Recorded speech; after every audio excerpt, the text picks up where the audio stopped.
사도행전 10장 1절에서 48절입니다.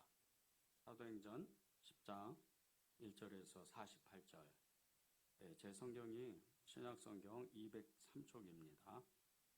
우리 앞에 PPT에도 나오는데 한 절씩 교독하겠습니다. 가이사랴에 고넬료라는 사람이 있으니 이달리아 부대라는 군대의 백부장이라. 그가 경건하여 온 지방과 더불어 하나님을 경외하며 백성을 많이 구제하고 하나님께 항상 기도하더니 하루는 제9시쯤 되어 환상 중에 밝히 보매 하나님의 사자가 들어와 이르되 고넬료야 하니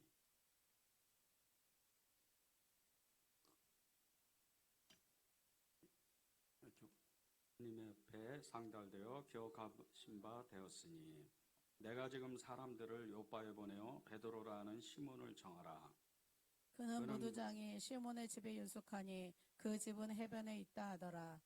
마침 말하던 천사가 떠나매 고넬료가 집안 하인 둘과 부하 가운데 경건한 사람 하나를 불러 이 일을 다 이루고 요바로 보내니라.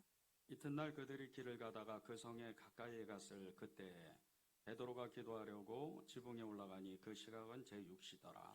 그가 시장하여 먹고자 하매 사람들이 준비할 때 황홀한 중에 하늘이 열리며 한 그릇이 내려오는 것을 보니 큰 보자기 같고 내기를 메어 땅에 들이웠더라. 그 안에는 땅에 있는 각종 네 발 가진 짐승과 기는 것과 공중에 나는 것들이 있더라. 또 소리가 있으되 베드로에 일어나 잡아먹으라 하거늘 베드로가 이르되 주여 그럴 수 없나이다. 속되고 깨끗하지 아니한 것을 내가 결코 먹지 아니하였나이다 한데 또 두 번째 소리가 있으되 하나님께서 깨끗하게 하신 것을 내가 속되다 하지 말라 하더라. 이런 일이 세 번 있은 후 그 그릇이 곧 하늘로 올려져 가니라. 베드로가 본 바 환상이 무슨 뜻인지 속으로 의아해 하더니 마침 고넬료가 보낸 사람들이 시몬의 집을 찾아 문 밖에 서서 불러 묻되 베드로라 하는 시몬이 여기 유숙하느냐 하거늘 베드로가 그 환상에 대하여 생각할 때 성령께서 그에게 말씀하시되 두 사람이 너를 찾으니 일어나 내려가 의심하지 말고 함께 가라. 내가 그들을 보내었느니라 하시니 베드로가 내려가 그 사람들을 보고 이르되 내가 곧 너희가 찾는 사람인데 너희가 무슨 일로 왔느냐. 그들이 대답하되 백부장 고넬료는 의인이요 하나님을 경외하는 사람이라 유대 온 족속이 칭찬하더니 그가 거룩한 천사의 지시를 받아 당신을 그 집으로 청하여 말을 들으려 하는 베드로가 불러 들여 유숙하게 아니라 이튿날 일어나 그들과 함께 갈새 요바에서 오는 어떤 형제도 함께 가니라.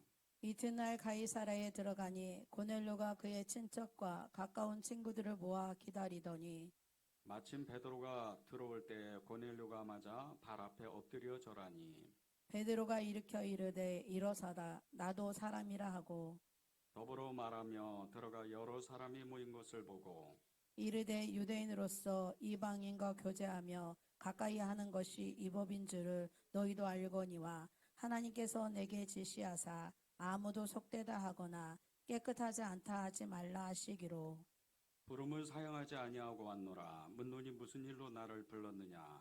고넬료가 이르되 내가 나흘 전 이맘때까지 내 집에서 제9시 기도를 하는데 갑자기 한 사람이 빛난 옷을 입고 내 앞에 서서 말하되 고넬료야 하나님이 내 기도를 들으시고 내 구제를 기억하셨으니 사람을 요바에 보내어 베드로라 하는 시몬을 정하라. 그가 바닷가 무두장이 시몬의 집에 유숙하느니라 하시기로 내가 곧 당신에게 사람을 보내었는데 오셨으니 잘하였나이다. 이제 우리는 주께서 당신에게 명하신 모든 것을 듣고자 하여 다 하나님 앞에 있나이다. 베드로가 입을 열어 말하되 내가 참으로 하나님은 사람의 외모를 보지 아니하시고 각 나라 중 하나님을 경외하며 의를 행하는 사람은 다 받으시는 줄을 깨달았도다. 만유의 주 되신 예수 그리스도로 말미암아 화평의 복음을 전하사 이스라엘 자손들에게 보내신 말씀 곧 요한이 그 세례를 반포한 후에 갈릴리에서 시작하여 온 유대에 두루 전파된 그것을 너희도 알거니와 하나님이 나사렛 예수에게 성령과 능력을 기름 붓듯 하셨음에 그가 두루 다니시며 선한 일을 행하시고 마귀에게 눌린 모든 사람을 고치셨으니 이는 하나님이 함께 하셨습니다. 우리는 유대인의 땅과 예루살렘에서 그가 행하신 모든 일의 증인이라. 그를 그들이 나무에 달아 죽였으나 하나님이 사흘 만에 다시 살리사 나타내시되 모든 백성에게 하신 것이 아니요 오직 미리 택하신 증인 곧 죽은 자 가운데서 부활하신 후 그를 모시고 음식을 먹은 우리에게 하신 것이라. 우리에게 명하사 백성에게 전도하되 하나님이 살아있는 자와 죽은 자의 재판장으로 정하신 자가 곧 이 사람인 것을 증언하게 하셨고 그에 대하여 모든 선지자도 증언하되 그를 믿는 사람들이 다 그의 이름을 힘입어 죄사함을 받는다 하였느니라. 베드로가 이 말을 할 때에 성령의 말씀 듣는 모든 사람에게 내려오시니 베드로와 함께 온 할례 받은 신자들이 이방인들에게도 성령 부어 주심으로 말미암아 놀라니 이는 방언을 말하며 하나님 높임을 들음이니라. 이에 베드로가 이르되 이 사람들이 우리와 같이 성령을 받았으니 누가 능히 물로 세례 베품을 금하려 하고 함께 읽겠습니다. 명하여 예수 그리스도의 이름으로 세례를 베풀라 하니라. 그들이 베드로에게 며칠 더 머물기를 청하니라. 아멘. 하나님의 말씀입니다. 네, 오늘 말씀에 이렇게 굉장히 이렇게 이제 1절에서 48절이라 긴 것처럼 이렇게 느껴지는데 사실 아주 간단합니다. 이방인인 고넬료가 하나님을 믿었다, 예수님을 믿었다, 구원됐다. 그것이 오늘 주제입니다. 그런데 이제 고넬료가 어떻게 해서 하나님을 믿었는가, 어떻게 해서 하나님께 구원됐는가, 그것을 이렇게 나누면 좋겠습니다. 오늘 특별히 말씀 중에 44절에 보면 베드로가 이 말을 할 때 성령이 말씀 듣는 모든 사람에게 내려오셨다는 말씀이 있습니다. 여러분이 실제적으로 하나님의 말씀을 듣다, 하나님의 말씀을 읽다, 여러분이 하나님 앞에 말씀으로 기도하다가 성령 충만을 받는 그런 놀라운 축복을 받기를 정말 간절히 원합니다. 여러분이 하나님의 성령으로 충만함을 받는다. 이것은 이루 말할 수 없는 축복입니다. 여러분이 믿음 생활을 시작하면서 가장 큰 축복은 성령 충만입니다. 성령 충만을 받아야 예수님을 알게 되고 예수님이 나에게 어떤 말씀을 하시는지 또 어떻게 살게 되는지 그것을 알 수 있는 것이 성령 충만입니다. 성령 충만하지 않는 사람, 이 성령 충만하지 않는 사람은 하나님을 알고자 해도 예수님을 믿고자 해도 그렇게 예수님 앞에 전심을 내지도 못하고 또 예수님을 알 수도 없고 예수님을 쫓을 수도 없고 예수님이 어떤 분이신지 무엇을 하시는 분이신지도 알 수가 없는 겁니다. 그런데 성령으로 충만한 사람, 이 성령으로 충만한 사람은 기독교 2000년 역사에 수많은 기적을 만드는데 어떤 사람은 귀신을 쫓아내고 또 어떤 사람은 병을 고치고 어떤 사람은 민족과 나라와 모든 인간의 인류의 역사를 바꾼 사람도 있습니다. 웰버포드라고 영국의 정치가는 이 노예제도를 완전히 바꾼 사람입니다. 그 사람이 성령으로 충만했기 때문에 이 노예제도가 수백 년 동안 지속됐던 사람이 사람처럼 취급하지 않는 인권이 말살된 그런 상황에서 하나님이 놀랍게 역사를 한 거죠. 성령 충만한 사람, 이 성령 충만한 사람은 다른 사람도 살리는 사람입니다. 다른 사람을 행복하게 만드는 거죠. 여러분이 성령 충만하다면 정말 수많은 하나님의 기적과 이적과 표적, 하나님의 능력이 여러분을 통해서 나타나는 겁니다. 오늘 이 고넬료는 하나님의 성령으로 충만함을 받는 예수 그리스도의 구원의 놀라운 그 복음의 능력을 체험하는 그런 경험을 하는 겁니다. 오늘 이야기는 고넬료와 그의 가족들 구원의 이야기인데 이 고넬료가 베드로로부터 들었던 이 복음은 42절, 43절에 나옵니다.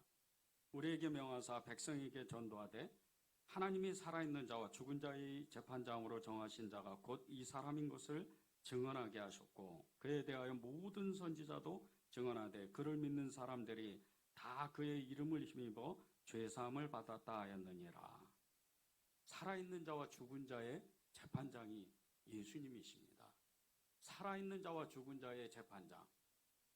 우리는 다 살아있잖아요. 또 죽은 사람도 있고 그런 모든 사람들의 이미 죽었던 무덤에, 정말 무덤 속에서, 관 속에서 어떤 사람은 정말 이루 말할 수도 없이 오랜 시간이 지나고 정말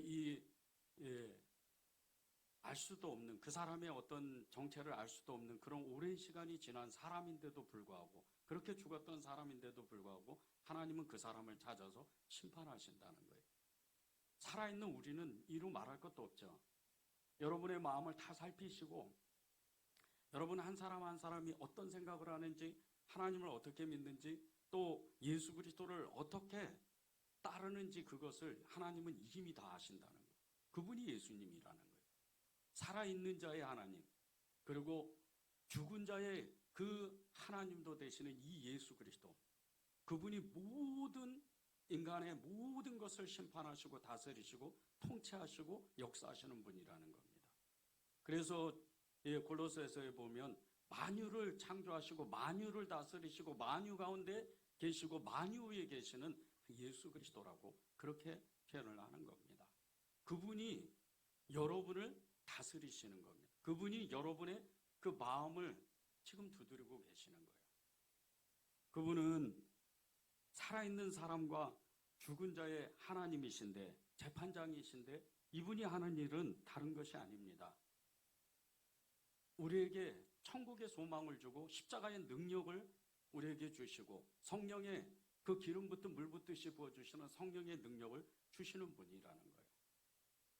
기독교의 그 복음의 핵심이 예수님의 십자가의 고난과 부활과 천국입니다. 이 천국에 대한 소망, 이 천국에 대한 소망을 갖는 사람들, 하나님의 그 놀라운 은혜로 우리가 십자가의 그 능력을 알고 십자가의 고난을 알고 그리고 부활의 능력을 아는 그 눈이 열리기만 해도 어마어마한 축복인데, 천국에 대한 소망까지 그것을 알게 하시는 그 주님, 그 복음의 능력을 알고 나면 우리는 살아도 사는 게 아니고 죽어도 죽은 게 아닌 겁니다. 살아도 죽어도 주님 안에서 영원히 사는, 영생하는 삶을 취하는 사람들이 되는 거예요. 우리가 죽었다 하나 살아있는 사람이 되고, 살아있다 하나 또 사는 사람, 영원히 사는 사람, 그런 사람이 된다는 거예요. 이것이 이 고넬료가 받은 복음의 능력이고 복음의 말씀이라는 겁니다. 우리도 살아있는 자의 하나님, 죽은 자의 하나님, 그 모든 사람의 심판자 되시는, 재판장 되시는 예수님을 우리가 더욱더 뜨겁게 만나고 그분 앞에 나아가서 고넬료처럼 정말 성령으로 충만함을 받는 놀라운 축복을 받아야 됩니다. 여러분이 하나님의 성령으로 충만하기 시작하면 여러분 안에 기쁨이 이루 말할 수 없이 일어납니다. 그리고 모든 일에 범사에 감사하는 거죠.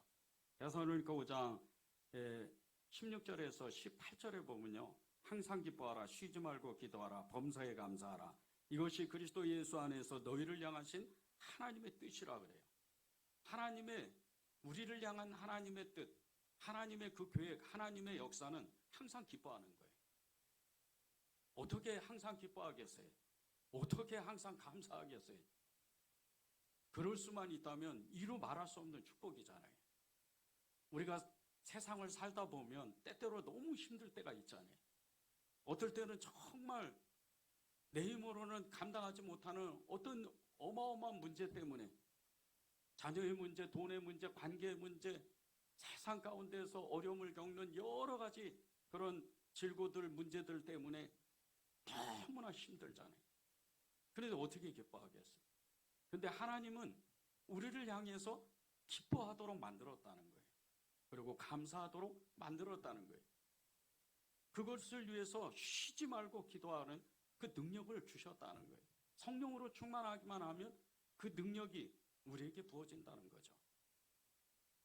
데살로니가 5장 16절에서 18절에 이 항상 기뻐하고 쉬지 말고 기도하고 범사에 감사한 이 능력이 예수 그리스도 안에서 하나님 아버지가 우리에게 주시는 이 뜻인데, 19절에 보면요, 이런 말씀이 있어요. 성령을 소멸하지 말라.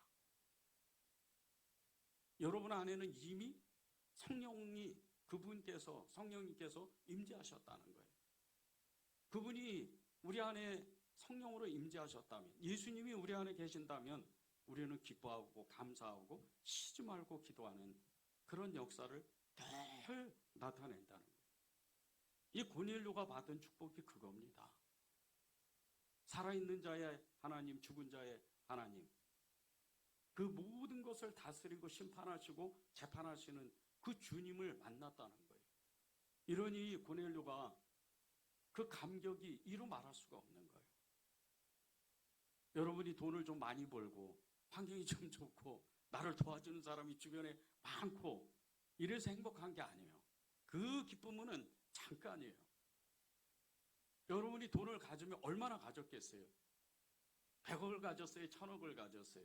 그 돈으로 그렇게 그 돈을 가지고도 여러분 행복하지 못해요. 왜 그런 줄 아십니까? 우리가 예수님의 이름을 부르는 순간서부터 우리는 세상의 어떤 것으로 행복할 수가 없는 사람이 되기 때문이에요. 우리는 예수님을 믿는 그 순간서부터 예수로 행복해야 돼요. 예수님의 이름을 부를 때 우리의 마음이 떨려야 되고, 예수님의 이름을 부르는 그 순간서부터 우리는 왠지 모르게 기뻐하고 감사하고 평안한 그런 삶을 사는 거예요. 이게 하나님이 우리를 향한, 우리를 지으신, 우리를 부르신 목적입니다. 베드로가 지금 이 고넬료가 지금 그 예수님의 복음을 만난 거예요. 이 고넬료가 구원과 함께 성령 세례를 받았는데 이렇게 큰 어마어마한 축복을 받은 이유가 있어요. 그것이 1절에서 2절에 나옵니다. 가이사랴에 고넬료라는 사람이 있으니 이달리아 부대라는 군대의 백부장이라. 그가 경건하여 온 지방과 더불어 하나님을 경외하며 백성을 많이 구제하고 하나님께 항상 기도하더니. 이 가이사랴라는 동네는요, 지중해 연안에 있는 정말 이렇게 너무나 아름다운 미안과 같은, 너무나 정말 이렇게 이루 말할 수 없는 아름다운 도시예요. 그런데 이 도시가 2000년 당시에 이 사도들 시대에 갑자기 만들어진 도시입니다. 그것도 로마 황제 가이사를 기리기 위해서 갑자기 만든 거예요. 그래서 이 가이사라 도시 안에 제일 유명한 게 원형 경기장이에요. 원형 경기장 하면 우리는 뭔지 모르게 마음이 떨리잖아요. 초대교회 많은 성도들이 원형 경기장에서 사자밥이 되고 어마어마한 핍박을 받고 그랬던 곳이 원형 경기장이에요. 이 가이사랴의 대부분의 시민들이 로마 사람들이었어요. 헬라인들이었습니다. 그런데 헬라인 중에 헬라인, 로마 사람 중에 이 로마 사람인 이 백부장이었던 고넬료가 하나님을 믿은 거예요. 아직 예수님은 몰라요. 유대교를 믿었어요. 그리고 너무나 막연하게 하나님의 존재를 마음속에 갈망하기 시작하는 거예요. 그래서 이 가이사랴 이 도시 안에 있는 여러 회당, 유대인의 회당이죠. 이곳에 가서 어떻게 하면 하나님을 만나고 싶어서 예배를 드리기 시작해요.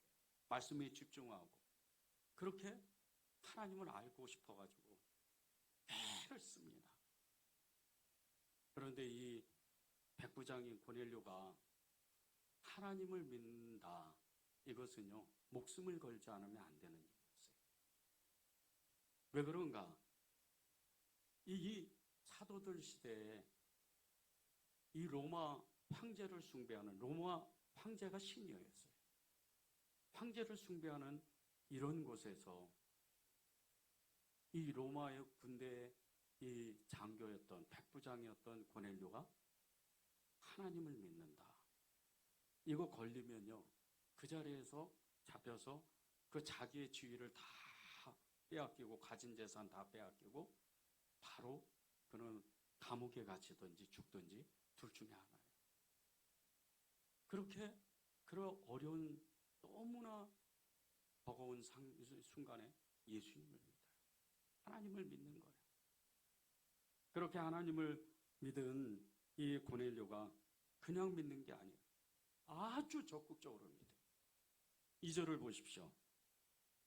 그가 경건하여 온 지방과 더불어 하나님을 경외하며 백성을 많이 구제하고 하나님께 항상 기도하더니. 이게 지금 하나님을 믿는 고넬료의 이 믿음의 상태예요. 경건하여 온 지방과 더불어 하나님을 경외하고 백성을 많이 구제하고 하나님께 항상 기도했다. 얼마나 경건하게 살았는지 몰라요. 얼마나 하나님을 경외했는지 몰라요. 하나님을 경외했다. 이 뜻은요, 우리가 그렇게 쉽게 지나칠 수 있는 말씀이 아니에요. 하나님을 경외했다. 이 하나님을 경외했다는 것은요, 온 지방과 더불어서 이 고넬료가 하나님을 경외했는데 그냥 경외한 정도가 아니에요. 자기가 말한 거, 자기가 행동하는 게 일치가 되지 않으면 하나님을 믿을 수가 없어요. 밖으로는 지금 이 하나님을 믿는다는 것을 드러내면 포로가 되든지 죽든지 둘 중에 하나고, 안으로는 눈이 정말 시퍼렇게 뜨고 있는 자기 아내하고 자기 자녀들, 그리고 그 자기에게 속한 사람들이 너 하나님을 믿는데 어떻게 하나 보자 이러고 있는 거예요. 그런 속에서 이 고넬료가 하나님을 경외하는 거예요. 경건하게 삽니다. 그래서 이 고넬료는 말과 행동이 일치가 되는 사람이에요. 늘 자기가 말했던 것을 그대로 행하는 사람이었어요. 그 자기가 한 말과 행동이 일치가 됐다는 것은 2절 중간에 보면요, 백성을 많이 구제했다는 말씀에 이 고넬료가 어떻게 살았는지를 알아요. 백성을 많이 구제했다. 이 백성들은요, 일반적으로 로마 시민들이 아니에요. 헬라인들이 아닙니다. 이 가이사랴 지방에 있던 몇 명 되지도 않는 유대인들, 그것도 너무나 어렵게 살고 주로 너무나 가난해가지고 과부들, 고아들, 이런 사람들, 노예, 이런 사람들을 도와주는 거예요. 그런데 그냥 도와주는 게 아니고 늘 도와주는 거예요. 이게 고넬료가 하나님을 경외했던, 경건하게 살았던 방법이었어요. 얼마나 그가 정말 경건하게 살았는지, 가난한 사람, 연약한 사람, 정말 도움이 필요한 그런 모든 사람을 도왔는지 하나님이 기억하실 정도였어요. 하나님이 눈여겨서 이 고넬료의 삶을 주목했던 그런 아름다운 삶이었어요.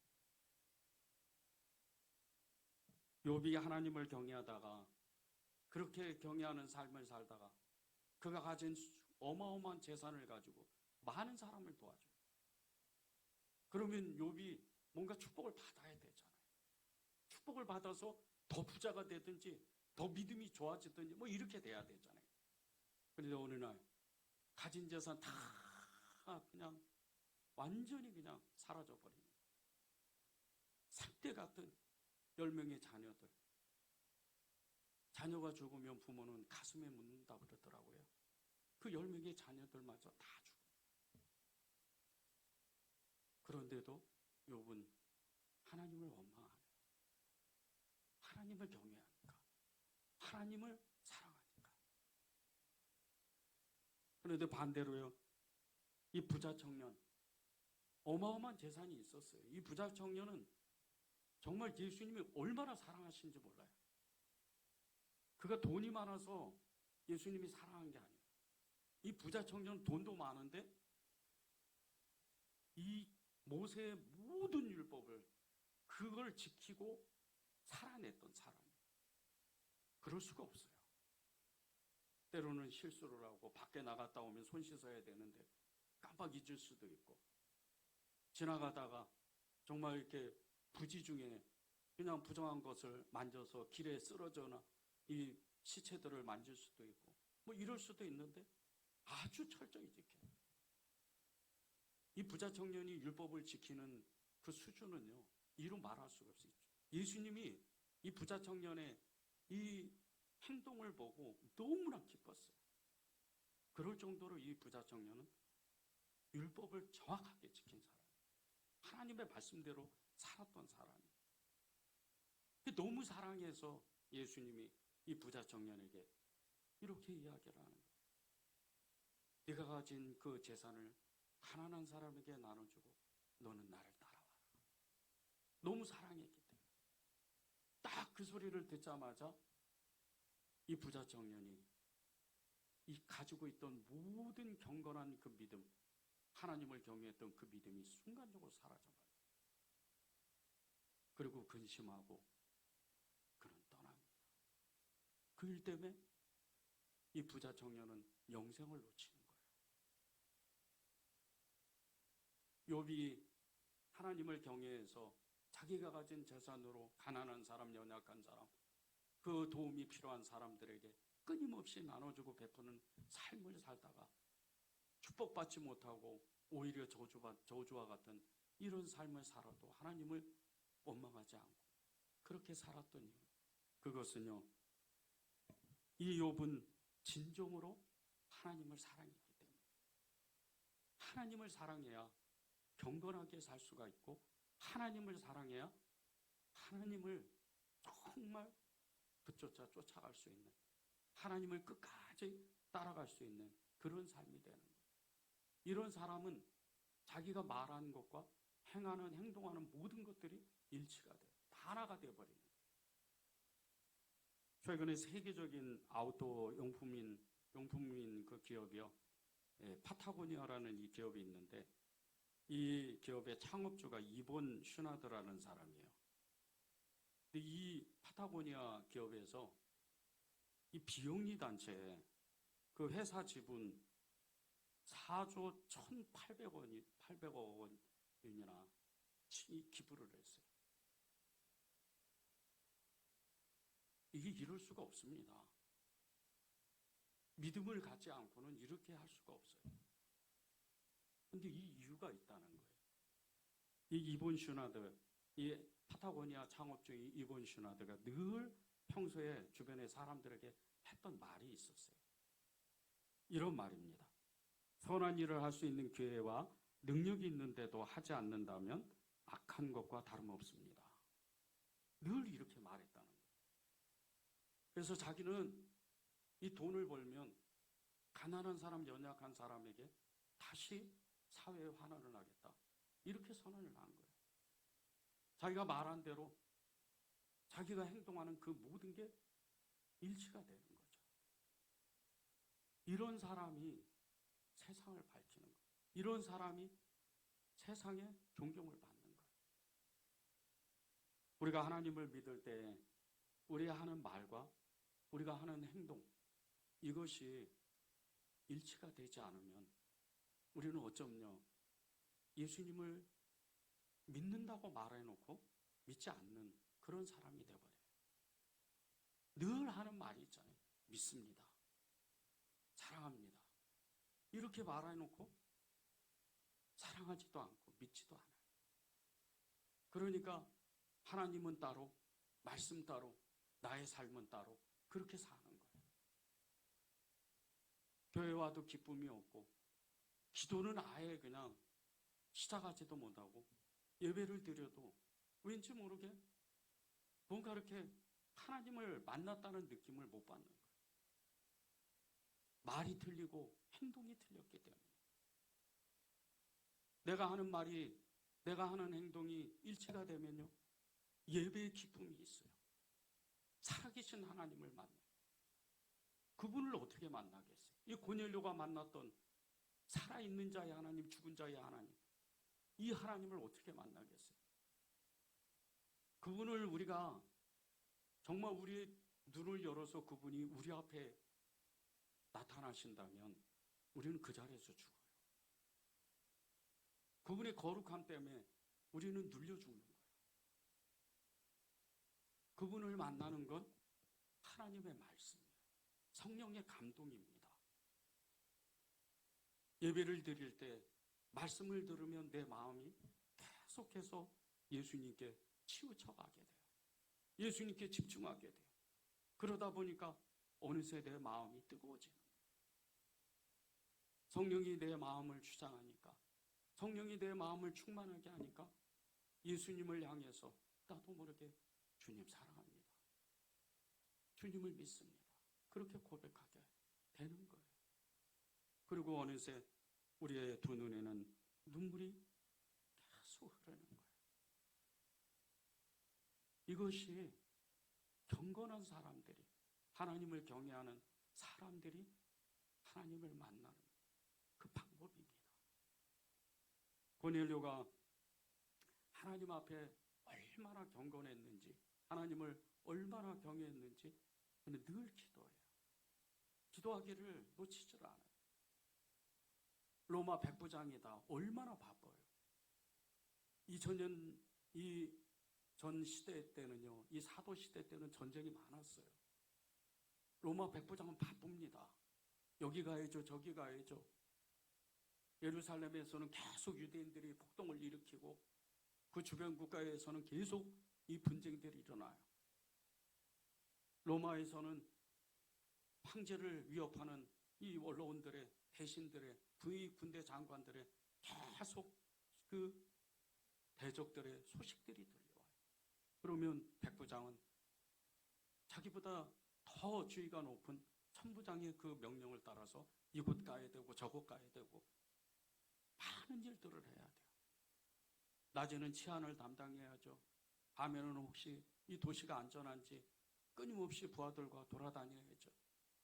그런 가운데 이 고넬료가 기도하기를 그치질 않아요. 틈만 나면 기도하는 거예요. 하나님을 경외하니까, 하나님이 자기 앞에 있다고 믿으니까, 말과 행동이 일치가 되니까 그는 끊임없이 하나님을 찾고 또 찾는 거예요. 여러분이 하나님을 정말 기도하면, 하나님을 사랑하면 기도하는 사람이 될 수밖에 없어요. 2절 끝에 보면 하나님께 항상 기도한다는 이 말씀이 있는데, 이 고넬료가 얼마나 강한 기도의 능력이 있는지 보십시오. 3절에서 5절입니다. 하루는 제9시쯤 되어 환상 중에 밝히 보매 하나님의 사자가 들어와 이르되 고넬료아니, 고넬료가 주목하여 보고 두려워 이르되 주여 무슨 일이니까? 천사가 이르되 내 기도와 구제가 하나님 앞에 상달되어 기억하신 바 되었으니 내가 지금 사람들을 욕바에 보내어 베드로라는 사람을 청하라. 이 고넬료가 하나님을 경외해서 항상 기도했는데 그 기도의 능력이 얼마나 강한지, 기도하니까 하늘의 문이 열려서 하나님의 천사를 만나요. 여러분이 하나님을 경외하면요, 여러분에게도 동일한 역사가 일어나는 거예요. 하나님의 천사가 나에게 찾아오는 거예요. 이 고넬료가 그런 경험을 하는 거예요. 그리고 그가 그동안 드렸던 모든 기도가 하나님께 상달되고 기억하신 바가 되는 거예요. 하나님이 기억하셨다. 이보다 큰 축복이 어디 있어요? 하나님이 기억만 하시면요, 여러분이 기도했는데 하나님이 기억만 하시면 그것은요, 여러분이 10년 동안, 20년 동안, 50년 동안 노력해서 그 번 돈보다, 그 행복한 그 어떤 시간보다 이 단 한 번 때문에 하나님의 축복이 하늘에서 뜻이 이루어진 것 같이 이 땅 가운데 나를 향한 하나님의 모든 계획들이 한순간에 이루어져요. 고넬료가 지금 그 능력을 받은 거예요. 그리고 베드로가 누구예요? 사도 중에 사도잖아요. 이 고넬료가 기도하는데 베드로를 또 기도케 하셔요. 얼마나 기도의 능력이 큰지. 지금 고넬료가 기도한 거는 오후 3시예요. 천사가 나타날 수가 없는 시간입니다. 대낮에, 밝은 대낮에 무슨 천사가 나타나요? 이 고넬료가 오후 3시에 기도하는데 베드로까지 기도를 하게 만드는 그런 능력이 생겨요. 그리고 베드로가 정말 땡볕인 이 12시에, 오후 12시에 베드로가 기도하고 하나님의 음성을 들어요. 내 종 고넬료에게 이렇게 해라. 여러분이 기도하는데요, 하나님이 어떤 사람에게, 나의 필요를 채워줄 어떤 사람에게 너는 이렇게 해라, 그런 마음을 주셨다고 생각해 보세요. 이루 말할 수가 없어요. 요즘 제가 전도를 하다 보면 제일 사람이 많이 모이는 곳이 있어요. 요 밑에 내려가면 볶음방입니다. 거기는 항상 사람이 많아요. 끊임없이 그 사람들을 비집고 들어가서 사장님에게 예수 믿으십시오. 행복하세요. 그렇게 복음을 전해요. 그 돈으로요, 행복 못 찾아요. 예수님을 만나야 돼요. 예수님을 만나야 진짜로 행복해지는 거예요. 지금 고넬료는요, 정말 주님을 사랑하고 경외해서 그 경건한 그 삶이 가난한 사람에게 나눠주고 베풀어주고 기도하면서 어마어마한 영적 체험을 하는 거예요. 적어도 예수님을 믿으면요, 이런 체험들을 우리가 한 번쯤은 해야 돼요. 아니, 평생 우리가 이런 체험을 늘 경험을 해야 돼요. 평생토록 믿음으로 살던 장로님이 어느 날 갑자기 하나님이 말씀하시는 음성을 들었어요. 정말 수십 년 동안 처음이에요. 깜짝 놀랐어요. 자기도 모르게 바로 침대에서 무릎 꿇고 울며 불며 하나님을 찾는 거예요. 평생 처음 들었으니까. 그런데 이 장로님이 평생 처음 들은 건 아니에요. 그날은 너무 생생하게 처음 듣는 것처럼 들렸지만 주님은 이렇게 그 장로님에게 말씀하셔요. 나는 다 봤다. 나는 너가 어떻게 살았는지, 무엇을 말했는지, 네가 어떻게 행동했는지 다 봤어. 그렇지 않아도 믿음으로 살던 이 장로님이 그날 이후로 더 주님을 갈망하는 거예요. 너무나 기뻤어요. 너무나 감격했어요. 하나님을 늘 붙쫓아 쫓아가고 믿음으로 살기를 애쓰고 하나님을 경외하면서 그렇게 믿음으로 살았던 이 장로님이 큰 은혜를 받은 거예요. 이 고넬료는요, 하나님을 너무나 사랑했기 때문에 늘 그는 말과 행동이 일치가 되면서 하나님 앞에 경건한 삶을 사는데 이 사람의 이 겸손은 이루 말할 수가 없어요. 백부장이잖아요. 로마 백부장. 지금 우리나라로 말하면 한 중대장쯤 되는 거예요. 한 뭐 대위쯤 뭐 이렇게 되는 거예요. 그런데 이름도 모르는 정말 너무나 초라하기 짝이 없는 이 베드로가 자기 집에 들어오니까 이 고넬료가 바로 베드로의 그 무릎 앞에, 발 앞에 가서 무릎 꿇어버려요. 하나님을 만났기 때문이에요. 그가 아직 살아계신 예수님을 만나지를 못했는데도 이미 그 안에는 예수님이 일하기 시작을 하는 거예요. 24절, 25절입니다. 이튿날 가이사랴에 들어가니 고넬료가 그의 친척과 가까운 친척들을 모아 기다리더니 마침 베드로가 들어올 때 고넬료가 맞아 발 앞에 엎드려 절하니. 베드로를 기다리고 있던 이 고넬료와 그의 가족들, 그에 속한 많은 사람들, 고넬료의 행동을 보고 깜짝 놀라요.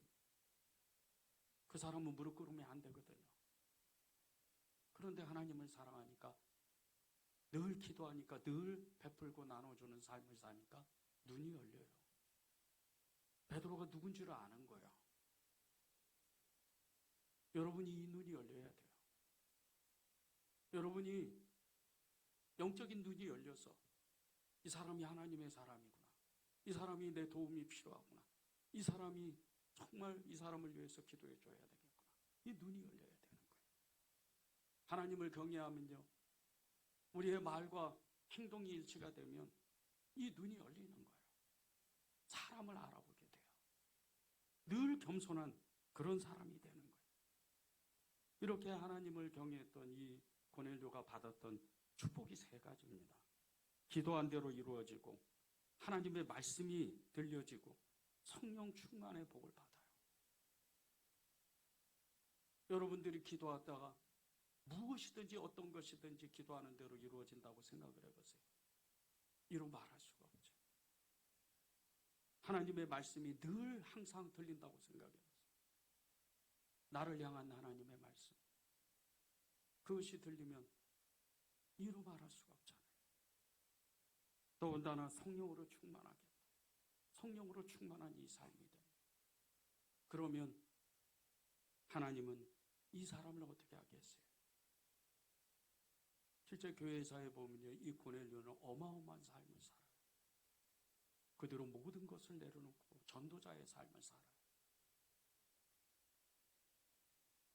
어떻게 하면 예수님을 전할까? 어떻게 하면 예수님을 정말 그 복음을 전할까? 애를 쓰는 거예요.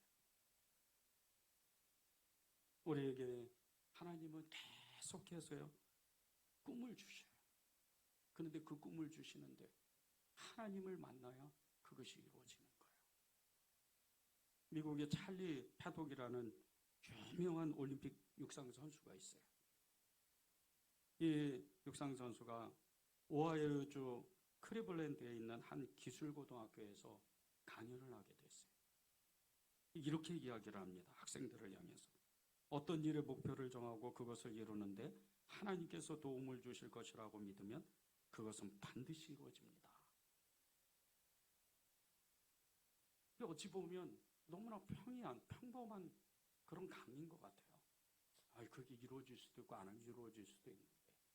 그런데 이 강의를 듣고 그 학생들 중에 한 소년이 즉시로 이 패독을 가르쳤던 그 육상 코치를 찾아가요. 그리고 이렇게 얘기를 합니다. 저도 패독처럼 올림픽 선수가 되고 싶습니다. 그 이야기를 듣고 이 코치가 이 소년에게 이렇게 이야기를 해요. 그래, 그것은 큰 꿈이야. 그 꿈을 이루기 위해 너의 꿈을 사다리에 놓아야 돼. 그 사다리의 첫 번째 단계는 결심이야. 절대로 포기하지 않겠다는 생각이란다. 두 번째는 헌신이고 세 번째는 훈련이야. 그리고 네 번째는 믿음을 써야 돼. 이 코치의 한마디를 듣고 이 소녀는 자신의 인생을 바꿉니다. 그리고 자기의 꿈을 하나님이 도와주신다고 그렇게 마음으로 깊이 새겨요. 이 소녀는 코치의 말대로 세계에서 가장 빠른 육상 선수가 되는 꿈을 품고 스스로 훈련하고 열심히 노력을 해요. 그런데 이 소년이 흑인이었어요. 이때 당시에 흑인이라는 이유만으로 인권이 말살되고 너무나 처참한 삶을 사는 그 시대였어요. 그런 어마어마한 정말 너무나 어려운 형편에도 이 소녀는 꿈을 잃지 않아요. 하나님을 향해서 더욱더 정말 애쓰고 노력하고 연습을 집중해요.